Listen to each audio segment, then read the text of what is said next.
Merhaba arkadaşlar. Bugün 9 Temmuz Salı. Herkese iyi günler diliyorum. Bugünkü basın turumuza şu anda Ankara'da devam etmekte olan öğretmen eylemiyle ona değinmekle başlayacağım. Öğretmenler meclis önünden eski meclise doğru yürümek istiyor. Polis de buna engel oluyor. Bu anda mecliste de öğretmenlik meslek kanunu görüşülüyor. Yani ne demek gerekiyor bilemiyorum. Dün kamuoyunu sallayan bir haber, işte TÜİK'in enflasyonu hesaplamada kullandığı madde fiyat listesi ortaya çıktı.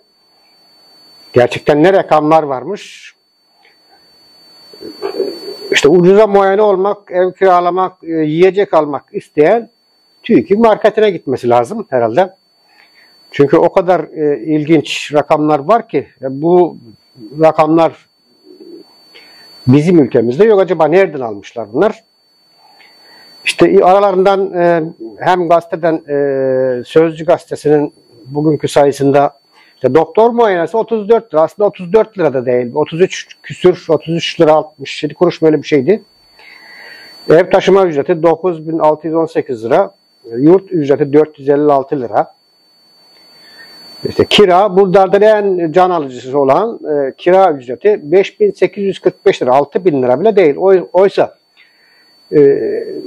ülkenin herhangi bir yerindeki en ücra kasabasında bile 10.000 liradan düşük bir kira yok. Tabii ortalama kiralar büyük şehirlerde 15 ila 20.000 lira civarında. İşte zeytinyağı 113 lira diyor. Çok ilginç değil mi? 113 lira.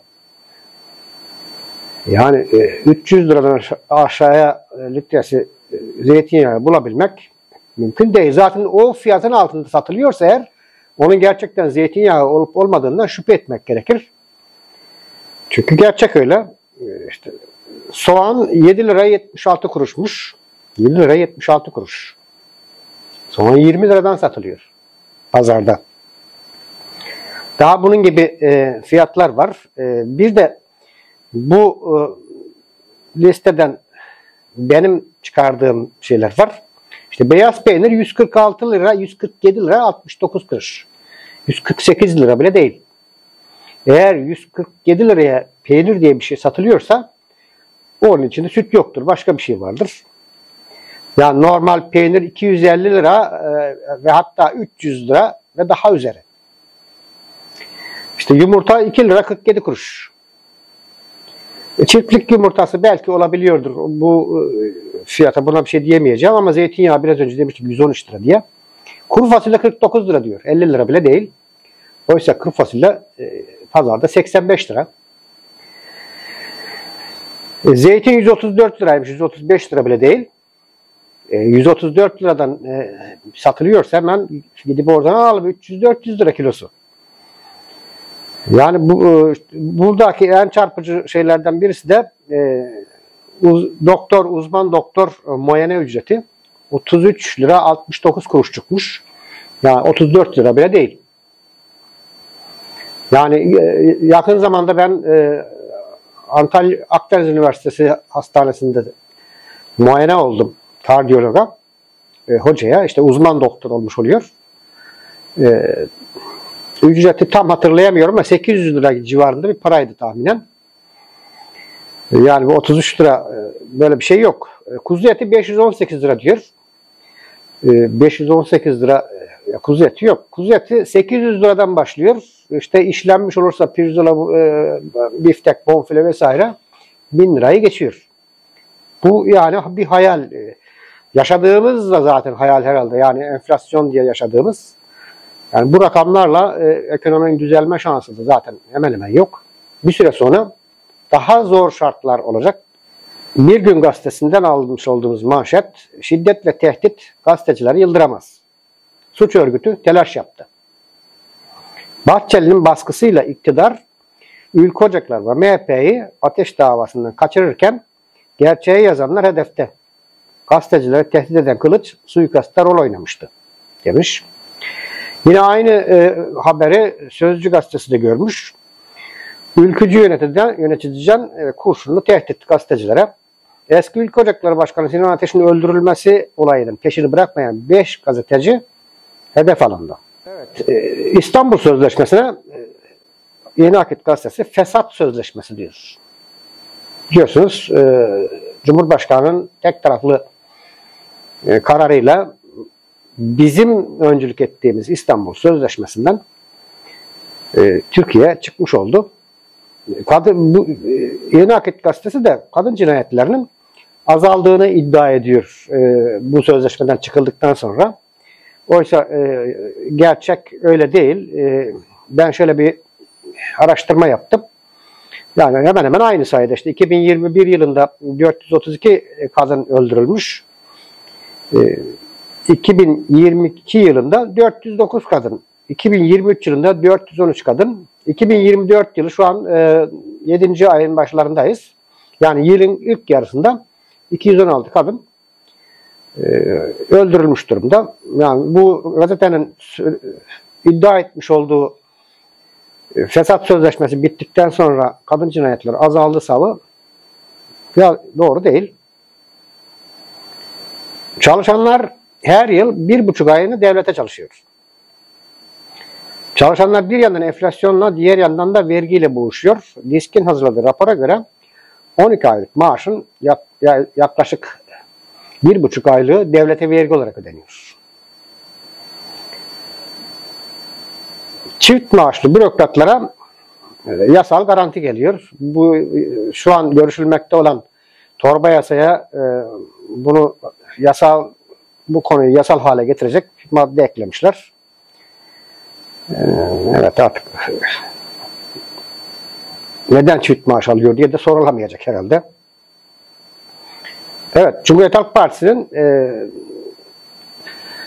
sahadaki çalışkan milletvekillerinden bir tanesi Ömer Fethi Gürer, çiftçi yoğun bakımda hasta gibi demiş biçerin önünde. Ömer Fethi Gürer, buğday, çavdar ve arpa üreticilerinin sorunlarını tarlada dinledi. Çiftçi Habib Erdoğan, 100 kilo çavdar ektim, 100 kilo gübre attım, bunun mazotu, işçiliği, tohumu derken biçerine de cebimizden artık biz ödeyeceğiz, cepten yiyoruz dedi. Evet, tüm üretim dallarında herkes dertli, demek ki sorun var. Evet, bunun devamında işte komisyoncular devreden çıkarılsın bu pahalılık, meyve sebze pahalılığı. Şu an yaz dönemi. Yaz dönemi olmasına rağmen birçok meyve ve sebze ucuzlamamış durumda. 2018 yılından bu yana söylenen bir hal yasası var. İşte ne zaman bu şekilde bir pahalılıktan, aşırı fiyat artışından söz edilirse hemen işte hal yasasını çıkarıyoruz. Ama o şekilde bekleyip duruyor o hal yasası. Aracılar devreden çıkması lazım. Çiftçideyken pul olan artık komisyoncunun eline geçtiği zaman altın oluyor. İşte İstanbul'a varıncaya kadar da aşırı fiyatlanmış oluyor. Ekonomi rahmetli oldu, helvasını kavurdular. İşte başkanlık sistemine geçilmeden önce işte uçacağız, aman en birinci biz olacağız, dünya bizi kıskanacak denilmişti. Dünya bizi gerçekten kıskanıyor çünkü bütün ekonomik sıkıntılara rağmen sessiz bir halk var. Her şeye katlanıyoruz. İktidarın yanlış ekonomik politikaları milleti perişan etti. Artık un helvası yapmak için bile gereken malzeme 6 yılda %690 ile %1000 oranında zamlandı. Un %1000, şeker %707, ayçiçek yağı %690, tereyağı %752 zamlanmış durumda geçen zaman içerisinde. Emekliler, en düşük maaş alan emekliler 10.000 lira civarında maaş alıyorlar. Şu anda çok zor durumdalar. Komşu desteğine veya işte çocuklarının desteğiyle yaşıyorlar. Milletin alım gücü her geçen gün düşüyor. 2002 yılında, bundan 22 yıl önce 257 lira maaş alan en düşük emekli aylığıyla 15 gram altın alabiliyordu. Şimdi ise 10.000 lirayla sadece 4 gram alabiliyor. Emeklinin 11 gram altını nerede? Bu arada bu 15 gram altın 2500 lira gibi bir paradan hesap ettiğimiz zaman yaklaşık 37-38 bin lira gibi para yapıyor. Yani en düşük emekli maaşı bugün 37 bin lira civarında olması gerekiyor idi eğer bu emeklinin cebinden para çalınmamış olsaydı. Zamlar vatandaşı bitirdi, esnaf yandım Allah dedi. Yağmur gibi yağan zamların enflasyonu değil vatandaşın alım gücünü düşürdüğünü belirten TESK Başkanı Bendevi Palandöken piyasanın canlanması için iktidara zamları durdurun çağrısı yaptı. Evet yani elektriğe, benzine, çaya, gıdaya her şeye zam oluyorsa enflasyon nasıl düşecek? Birisi vatandaşa bunu anlatsın. Anlatmaya gerek yok. Enflasyonu düşürmek önemli olan. Enflasyon düşmesi için de üretim yapılması lazım. Bu şekilde her şeyi dışarıdan ithal ederek enflasyon düşme şansı yok. Sanayide ürettiğimiz malların da hemen hemen tamamına yakını dışarıdan ithal edilen ara mallarla imal ediliyor. Dolayısıyla sanayide de imal edilecek olan o ürünler içinde sürekli döviz lazım. Düşünün domates ekecek olsam bile dolara ihtiyaç var. Çünkü tohumu dışarıdan alıyoruz. Tarım ülkesiyiz sözde ama tohumu dışarıdan alıyoruz. Et fiyatları niye düşmüyor? Dar gelirli vatandaş ısrarla böyle soruyor. Et fiyatları niye düşsün ki?